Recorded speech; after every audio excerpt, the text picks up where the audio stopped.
Le terme monothéisme vient de deux termes. Mono, qui signifie unique, et théisme, qui signifie croyance en Dieu. Le monothéisme est donc la croyance en un seul Dieu qui est le Créateur, le soutien et le juge de toute sa création.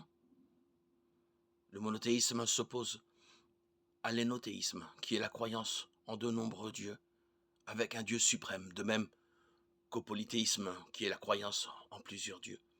Il existe de nombreux arguments en faveur du monothéisme, tirés de la révélation spéciale, les Écritures, de la révélation naturelle, la philosophie et de l'anthropologie historique.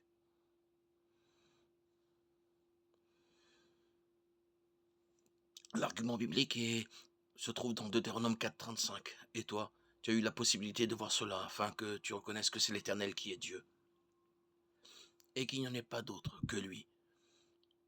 Deutéronome 6.4 ajoute: Écoute Israël, l'Éternel notre Dieu est le seul éternel. Nous lisons dans Malachie 2.10a: N'avons-nous pas tous un seul Père? N'est-ce pas un seul Dieu qui nous a créés?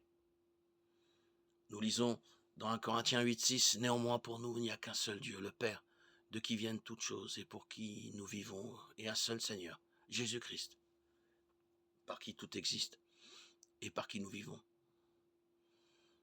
Il est écrit dans Éphésiens 4.6: Un seul Dieu est Père de tous, il est au-dessus de tous, agit à travers tous et habite en tous.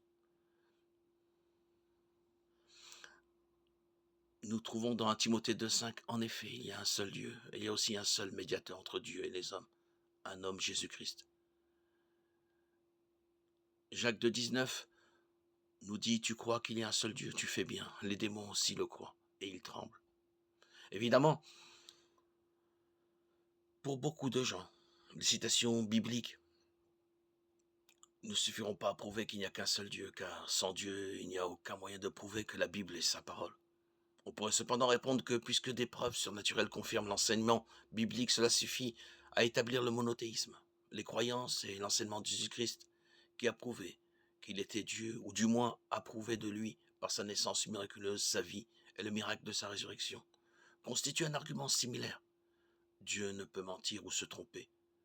Par conséquent, ce que Jésus croyait et enseignait est vrai. Par conséquent, le monothéisme auquel Jésus croyait et qu'il enseignait est vrai. Ces arguments ne sembleront peut-être pas très convaincants à ceux qui ne sont pas familiers des preuves surnaturelles de l'autorité des Écritures et de Christ, mais ils constituent un bon point de départ pour qui les connaît.